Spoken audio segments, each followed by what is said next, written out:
bosta. Seja muito bem-vindo ao Bom, o Mal e o Feio, onde eu analiso o bom, o mal e o feio do seu show semanal favorito. E hoje, Dynamite. a melhor parte do último Dynamite disparado foi a parte da Toni Storm com a Athena e a Billie Starkz. Eu acho que a luta entre Storm e Starkz, e que bom que tem essa literação para eu poder falar Storm Starkz a hora que eu quiser, funcionou muito bem. O objetivo era bem claro, que era a Billie Starkz machucar o máximo possível a Toni Storm para depois a Athena conseguir fazer o cash-in dela no contrato da Casino Gauntlet, que é basicamente uma Money in the Bank. Eu acho que já tá bem claro isso, né? A gente não precisa fingir que não é. É uma Money in the Bank. Então, achei bem legal a interação dessas três. A Billie Starkz é uma lutadora que dentro do molde da EW conseguiu evoluir maravilhosamente bem, principalmente trabalhando na Ring of Honor como Minion da Athena, tendo uma rivalidade com a Athena também pelo título, mas sempre estando nessa posição de sidekick. Eu acho que ela funciona extremamente bem. A Athena é fantástica, né? Uma baita lutadora, campeã eterna desse título da Ring of Honor, realmente não vai abrir mão dessa porra nunca. Fazem em conjunto um ótimo trabalho, e colocar a Toni Storm nessa equação é pedir pra ter sucesso. Então, acho que essa rivalidade entre as duas ainda vai se desenvolver muito bem. Vi muita gente, inclusive, falando muito bem do segmento da Billie Starkz, falando sobre a Toni Storm, falando sobre a luta. Billie Starkz com aquela cara de maluca que podia estar com os hips do Era Uma Vez em Hollywood ali. E no final a luta funcionou bem. A Toni Storm sabe muito bem fazer uma luta pra TV. Eu acho que ela trabalha bem os intervalos também. Não fica uma coisa tão maçante quando você tá vendo no Picture in Picture. Ela leva a luta pra fora, sobra a hora de tomar porrada.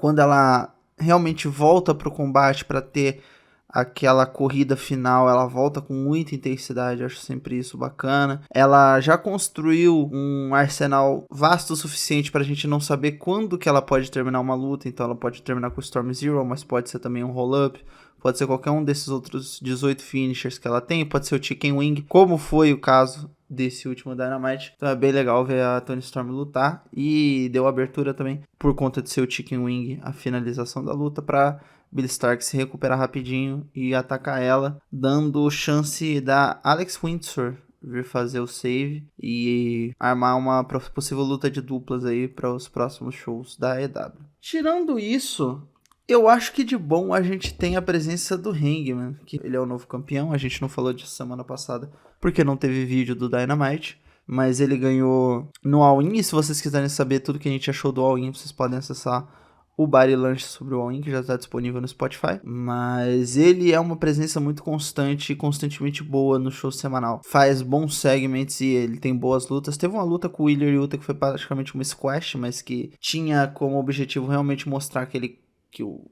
Hangman Page quer vingança, porque eles atacaram o Colt Cabana no Collision, que eu não assisti porque eu não assisto Collision. Desenvolve essa história do Hangman com os Death Riders, que ainda não acabou, porque ele e o Moxley vão lutar semana que vem, só eles dois, sem ninguém no ringside. Então a gente vai ter um prólogo dessa história aí, e vamos ver o que vai se dar quanto a Moxley e o campeão mundial da EW, Hangman Adam Page. Eu não consigo. Eu sei que tem gente que gosta, eu sei que tem gente que curte, mas FTR simplesmente não é pra mim. E toda essa feud entre FTR e Rated R Superstar Adam Copeland, também conhecido como Cope, não dá pra mim. Não é pra mim, não me agrada.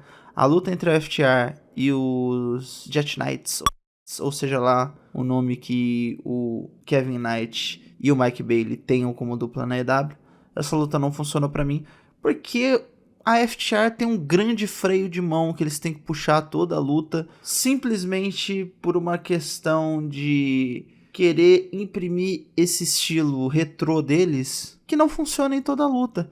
Então eles têm essa parada de caralho, a gente vai ser o mais metódico possível numa luta de semanal que às vezes não precisa disso. E essa luta eu acho que ela passou por uns 2 intervalos da FTR tomando hit e batendo e fazendo um grande nada. Essa luta foi um grande nada pra no final eles ganharem, mesmo assim com um roll-up. Então eu acho que a FTR é uma das duplas mais prolixas que tem na luta livre atual. Eles fazem muito pra não dizer nada ou dizer muito pouco. E isso pra mim é bem problemático e acaba afetando outras duplas como o Kevin Knight e o Mike Bailey, que não tem nada a ver com isso, são uma ótima dupla. E agora ainda eles estão metidos com o Edge, já estavam metidos, né? Eles sempre estão na rabeira de uma lenda ali, mas estão metidos nessa storyline do Edge e do Christian, e o Edge pagou ou fez um acordo de negócios com o Hurt Business para eles atacarem a FTR, mesmo sem a FTR ter ganhado o torneio do qual eles estão participando, né? Que é de duplas para ver quem vai desafiar o Hurt Business, ou Hurt Syndicate, como é conhecido na EW, mas ele tá aí metido com isso, que é horrível, tudo nessa field é horrível. Ponto alto é a entrance do Edge no All-In, né, acho que aquilo ali foi a maior maravilha do mundo. Teve outros pontos ruins nesse Dynamite, e um que infelizmente se destacou pra mim foi a luta entre o Swerve e o Edsero. São dois ótimos lutadores, mas que eu acho que não conseguiram trabalhar bem o combate entre eles. Ficou uma coisa que não foi nem pra lá nem pra cá. A luta não correu fluidamente, nem foi parada de um jeito legal, então ela só pareceu meio atabacada. Nenhum dos dois sabia muito bem como trabalhar ele com o outro. E no final das contas ela ainda acabou por interferência, o que traz mais um traço de não conclusão para uma luta que também não estava sabendo onde queria chegar. E de todo foi um Dynamite um pouco maçante para mim. Não gostei. Acho foi bem abaixo do que a EW vinha apresentando nos semanais. A EW costuma apresentar um show semanal divertido no mínimo. E essa semana não entregou o que tinha para entregar.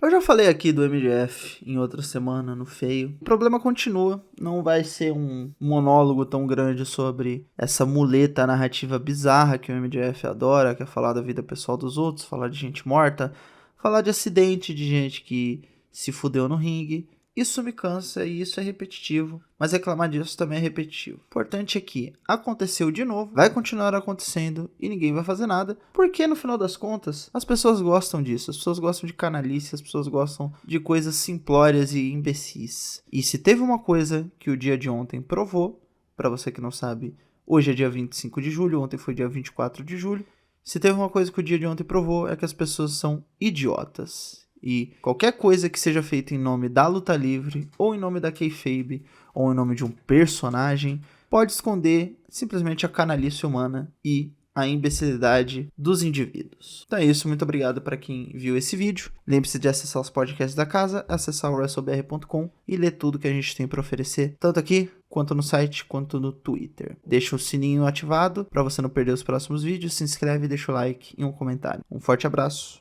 até a próxima.